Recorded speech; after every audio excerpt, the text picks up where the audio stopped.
ഈ വീഡിയോയിൽ ഏതാണ്ട് ലെബനാനിൽ ഒരു 60 ദിവസത്തെ സീസ് ഫയർ ഇസ്രായേൽ വെച്ചിട്ടുണ്ടായിരുന്നു. അപ്പോൾ ആ സീസ് ഫയർ ഞായറാഴ്ചയോടുകൂടി അവസാനിക്കണം. ഞായറാഴ്ചയോടുകൂടി ഏതാണ്ട് ശനിയാഴ്ച രാത്രി ഞായറാഴ്ച രാവിലെയോടുകൂടി ഇസ്രായേൽ അവരുടെ ട്രൂപ്സ് എല്ലാം തിരികെ വിളിച്ചുകൊണ്ട് ഇസ്രായേലിൻ്റെ ഉള്ളിലേക്ക് പോകേണ്ടതാണ്. അതാണ് ഒരു സീസ് ഫയർ ഡീൽ. അപ്പോൾ ഇതിന് ശരിക്കും പറഞ്ഞാൽ ഇസ്രായേൽ ഇപ്പം അതിന് തയ്യാറല്ല എന്നുള്ളതാണ്. ഇസ്രായേൽ ഇപ്പം ഒരു പ്രപ്പോസൽ US-ലേക്ക് വെച്ചിട്ടുണ്ട്. US-ന്റെ ഒരു ഹെൽപ്പ് ഈ വിഷയത്തിൽ വേണം.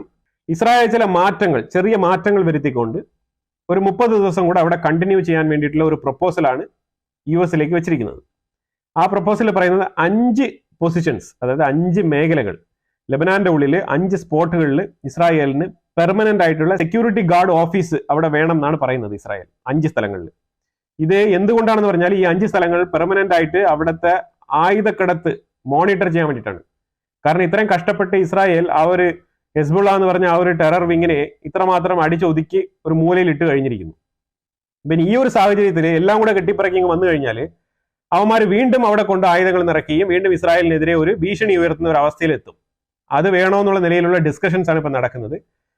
അമേരിക്ക, സൗദി അറേബ്യ ഉൾപ്പെടെ അവർ സ്ട്രോങ് ആയിട്ട് അവർ റെസ്പോൺസിബിലിറ്റി ഏറ്റെടുത്തു കഴിഞ്ഞാൽ ഓക്കെ, പിൻവലിയ, കുഴപ്പമില്ല, നിങ്ങൾ റെസ്പോൺസിബിലിറ്റി ഏറ്റെടുക്കൂ. അവർ റെസ്പോൺസിബിലിറ്റി ഏറ്റെടുക്കാൻ തയ്യാറല്ല എന്നുണ്ടെങ്കിൽ നെതന്യാഹു പറഞ്ഞ ഈ ഒരു ടേംസ് ആൻഡ് കണ്ടീഷൻ അംഗീകരിക്കണം. 5 പോയിന്റുകൾ, കൃത്യമായിട്ട് 5 സ്ഥലം പറഞ്ഞു കഴിഞ്ഞാൽ ഇസ്രായേലിന് 5 ബേസ് കൊടുക്കണം. IDF-ന് 5 മിലിറ്ററി ബേസ് ലെബനാനിനുള്ളിൽ കൊടുക്കണം. ബോർഡർ ഏരിയയിൽ ഇവരുടെ ആയുധക്കടത്തുകൾ തടയാൻ വേണ്ടിയിട്ട് കൃത്യമായിട്ടുള്ള സ്ഥലങ്ങൾ നോട്ട് ചെയ്ത് കൊടുത്തിട്ടുണ്ട് IDF. അത് പോരാഞ്ഞിട്ട് ഇപ്പൊ നിലവിൽ പൊയ്ക്കൊണ്ടിരിക്കുന്ന ഈ ഒരു സീസ് ഫയർ ഡീല് ഹെസ്ബുള്ളയുമായിട്ടോ അല്ലെങ്കിൽ ലെബനാൻ ഗവൺമെന്റുമായിട്ടോ സംസാരിച്ചിട്ട് 30 ദിവസത്തേക്ക് കൂടെ എക്സ്റ്റെൻഡ് ചെയ്യണം. ഇതാണ് അവിടെ പ്രപ്പോസ് ചെയ്തിരിക്കുന്നത്. ഇപ്പൊ ഇതിന്റെ തീരുമാനം വന്നിട്ടില്ല. ചിലപ്പോൾ നാളെയോ മറ്റന്നാളോ ഇതിന്റെ ഒരു തീരുമാനം ആവുമായിരിക്കും. മിക്കവാറും നാളെ തന്നെ ഇതിനൊരു തീരുമാനമായിരിക്കും. വെസ്റ്റ് ബാങ്കിൽ അൽഖാസിം ബ്രിഗേഡ് അറിയാലോ, ഇസ്രായേൽ അവിടെ തകൃതിയായിട്ടുള്ള ആക്രമണങ്ങൾ നടത്തിക്കൊണ്ടിരിക്കുകയാണ്. ഇതുവരെ 13 പേർ കൊല്ലപ്പെട്ടു എന്നാണ് പറയുന്നത്. ഏതാണ്ട് 50-ലേറെ ആൾക്കാർക്ക് പരിക്കേറ്റിട്ടുണ്ട് എന്നുള്ളതാണ്. അപ്പൊ ആ രീതിയിലുള്ള ഒരു ക്ലീൻ സ്വൈപ്പ് അഥവാ ഒരു വൈപ്പ് ഔട്ട് ആണ് നടന്നുകൊണ്ടിരിക്കുന്നത് വെസ്റ്റ് ബാങ്കിൽ. ഇതിലൊരു തീവ്രവാദി ഉണ്ട്, അബു ഒബൈദ. ഈ അബു ഒബൈദ എന്ന് പറഞ്ഞവൻ ഈ അൽഖാസിം ബ്രിഗേഡിന്റെ കീഴിൽ വരുന്ന ആളാണ്. അതിന്റെ ഒരു ലീഡർ, അതിന്റെ ഒരു നേതാവ് എന്ന് വേണമെങ്കിൽ പറയാം. ആ രീതിയിലുള്ള ഒരു എക്സ്പെൻസീവ് ആയിട്ടുള്ള ഒരാളാണ്. അപ്പൊ അവൻ കൃത്യമായിട്ട് പറഞ്ഞിരിക്കുന്നത് ജൂദേയ സമാരിയ ഇത് എങ്ങനെ ആയിരിക്കണം, ഇത് എന്തിനു വേണ്ടിയിട്ടാണ് എന്നുള്ള രീതിയിലുള്ള ഇത് മനസ്സിലാക്കണം എന്നുണ്ടെങ്കിൽ അവൻ ഇന്ന് പറഞ്ഞിരിക്കുന്ന ഒരു പ്രസ്താവന എന്ന് പറഞ്ഞു കഴിഞ്ഞാൽ 17.4 അവരുടെ വിശുദ്ധ പുസ്തകത്തിൽ 17.4 അത് വായിച്ചുകൊണ്ടാണ് പുള്ളി അവരുടെ ആൾക്കാരെ ബൂസ്റ്റപ്പ് ചെയ്തത്. അപ്പൊ അതിന്റെ ആ കോട്ട് എന്ന് പറഞ്ഞു കഴിഞ്ഞാൽ അതിനെ ഒരു ഹോളി വാറായിട്ട് മാറ്റിക്കൊണ്ടുള്ള ഒരു പ്രസ്താവനയാണ് പുള്ളി പ്രഖ്യാപിച്ചിരിക്കുന്നത്. ഹോളി യുദ്ധമായിട്ട് മാറാനുള്ള ഒരു സാഹചര്യമാണ് ഇവിടെ സൃഷ്ടിക്കപ്പെട്ടിരിക്കുന്നത്. ഇറാൻ ഇന്ന് ട്രംപ് ഹൂത്തികളെ തീവ്രവാദ പട്ടികയിൽ പെടുത്തിയ കാര്യത്തിനെ എതിർത്തുകൊണ്ട് അതിനെ കണ്ടംപ്റ്റ് ചെയ്തുകൊണ്ട് വന്നിരിക്കുകയാണ്. കാരണം ഹൂത്തികൾ അങ്ങനെ തീവ്രവാദപരമായ ഒരു നടപടിക്രമങ്ങളും ചെയ്തിട്ടില്ല എന്നുള്ള രീതിയിലുള്ള സ്റ്റേറ്റ്മെന്റ് ആണ് ഇറാന്റെ ഭാഗത്ത് വന്നിരിക്കുന്നത്. ഇതിന് ഒറ്റൊരു ചോദ്യം മതി, ഇറാൻ ഈ മെർച്ചന്റ് ഷിപ്പുകളെ പിടിച്ചു വെച്ച് ഈ മെർച്ചന്റ് ഷിപ്പുകളെ ആക്രമിച്ചിട്ടുണ്ടോ എന്നുള്ള ഒറ്റൊരു ചോദ്യം മതി. അത് മതിയല്ലോ. അത് തീവ്രവാദപരമായ നടപടിയാണ്. ആരെങ്കിലും നിങ്ങളെ എതിർക്കുന്നുണ്ടെങ്കിൽ അവരെ പോയി അടിക്കുക, അവരെ പോയി ഉപദ്രവിക്കുക, എന്തെങ്കിലും ചെയ്യുക.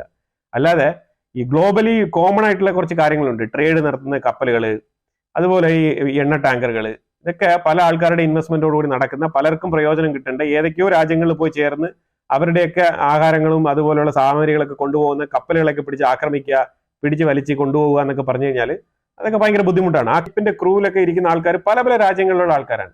അവരെയൊക്കെ പിടിച്ച് ഉപദ്രവിക്കുക. ഇത് തീവ്രവാദികളാണ് ഇതൊക്കെ ചെയ്യുന്നത്. ഇറ്റ് മീൻസ് അവർ തീവ്രവാദികളാണ്. പിന്നെ അതിനെന്താണ് സംശയം? ഇതേ ഇറാനാണ് കുറച്ച് 2 ആഴ്ചയ്ക്ക് മുമ്പ് ഹൂത്തികൾക്ക് ഞങ്ങൾക്ക് യാതൊരു ബന്ധമില്ല, അവർക്ക് അവരുടെ വഴി, ഞങ്ങൾക്ക് ഞങ്ങളുടെ വഴി എന്ന് പറഞ്ഞുകൊണ്ടിരുന്നത്. ഇറാന്റെ ഉള്ളിൽ തന്നെ 2 അഭിപ്രായങ്ങളുണ്ട്. ട്രംപും പെസസ്കിയാനും തമ്മിൽ ഒരു മീറ്റിംഗ് നടക്കാൻ പ്രപ്പോസൽ വെച്ചിട്ടുണ്ടായിരുന്നു. അതിന് ഇതുവരെ ഈ ആയത്തുള്ള ഖമനി പെർമിഷൻ കൊടുത്തിട്ടില്ല ഇതുവരെ. ഈ ഒരു പെർമിഷൻ കിട്ടാൻ വേണ്ടി അവിടെ അയാൾ പെടാപ്പാട് പെട്ടുകൊണ്ടിരിക്കുകയാണ് ഈ പെസസ്കിയാൻ. ആ ഒരു വാർത്തയും കൂടെ വന്നിട്ടുണ്ട്. ട്രംപ് ഇസ്രായേൽ ചെയ്ത മഹത്തായ കാര്യങ്ങളെക്കുറിച്ച് ഇന്ന് ഡീപ്പായിട്ടൊരു പ്രസ്താവന പുറപ്പെടുവിച്ചിട്ടുണ്ട്. അതിനകത്ത് ട്രംപ് പറഞ്ഞത് ഇസ്രായേൽ വളരെ സക്സസ്ഫുൾ ആയിട്ട് 8 ഫ്രണ്ട് വാറാണ് ചെയ്തത്.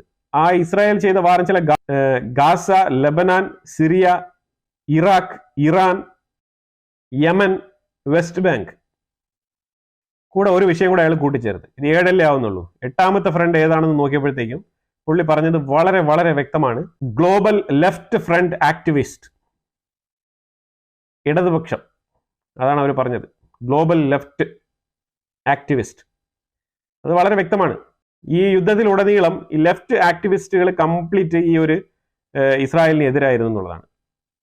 അതിന്റെ ഭാഗമായിട്ടാണ് ഞാൻ മിനിഞ്ഞാന്ന് വീഡിയോയിൽ പറഞ്ഞ ഒരു ലേഡിയൊക്കെ വീഡിയോ ഇടുന്നത്.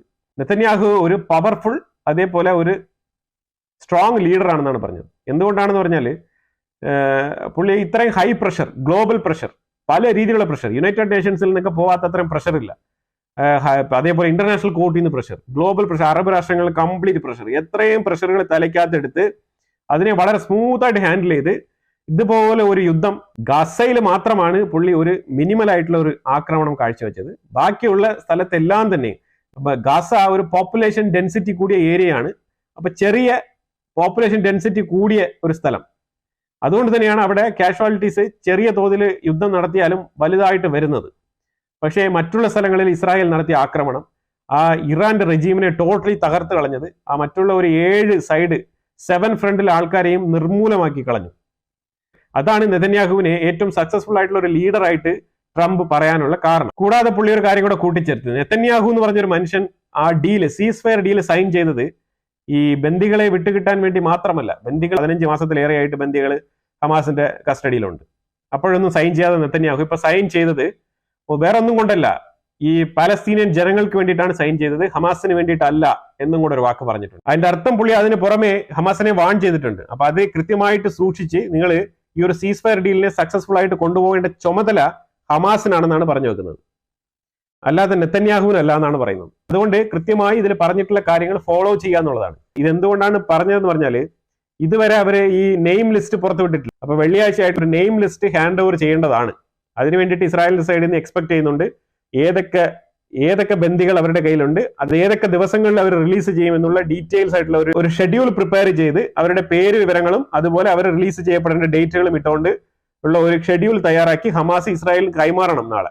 വെസ്റ്റ് ബാങ്കിൽ ഇസ്രായേൽ നടത്തുന്ന ആക്രമണങ്ങളിൽ ജോർദാൻ വളരെ വളരെ അസ്വസ്ഥരാണ്. അവർ പറയുന്നത് ഇനിയൊരു വെസ്റ്റ് ബാങ്ക് യുദ്ധം നടത്താനുള്ള കേപ്പബിലിറ്റി ഞങ്ങൾക്കില്ല എന്നുള്ള രീതിയിലാണ് അവർ പ്രതികരിച്ചിരിക്കുന്നത്. നിങ്ങൾ ആരാണ് ഇവിടെ യുദ്ധം നടത്താൻ പറഞ്ഞത്? ഇപ്പൊ ഇസ്രായേൽ ജോർദാന്റെ ഉള്ളിലല്ലല്ലോ വന്ന് ഇപ്പൊ യുദ്ധം ചെയ്യുന്നത്. അപ്പൊ അതുകൊണ്ട് ജോർദാൻ ഇതിനെക്കുറിച്ച് വറിയിടേണ്ട ആവശ്യമില്ല. പക്ഷെ ഇപ്പൊ ജോർദാൻ ഈ ഒരു കൺസേൺ പറയുന്നത് എന്തുകൊണ്ടാണെന്ന് പറഞ്ഞാൽ മറ്റുള്ള അറബ് രാഷ്ട്രങ്ങളിലെ അറ്റൻഷൻ പിടിച്ചു പറ്റാനും അതുപോലെ തന്നെ ഇസ്രായേലിനെ വീണ്ടും പ്രഷർ ഇട്ട് ഈ ഒരു വെസ്റ്റ് ബാങ്ക് ഓപ്പറേഷനിൽ നിന്ന് പിന്തിരിപ്പിക്കാൻ വേണ്ടിയിട്ടാണെന്നാണ് മനസ്സിലാക്കാൻ പറ്റുന്നത്. പക്ഷെ അത് ഇസ്രായേൽ അതിന് ചെവി കൊടുക്കും തോന്നുന്നില്ല. കാരണം അവർ ഓൾറെഡി തന്നെ വളരെ അഗ്രസീവ് ആയിട്ടാണ് വെസ്റ്റ് ബാങ്കിൽ അവരുടെ ഓപ്പറേഷൻസ് നടത്തിക്കൊണ്ടിരിക്കുന്നത്. അപ്പൊ എന്തായാലും കൂടുതൽ അപ്ഡേറ്റുകളുമായിട്ട് അടുത്ത വീഡിയോയിൽ വരാം. ഇതിനെക്കുറിച്ചുള്ള അഭിപ്രായങ്ങൾ നിങ്ങൾ കമന്റ് ബോക്സിൽ രേഖപ്പെടുത്തുക.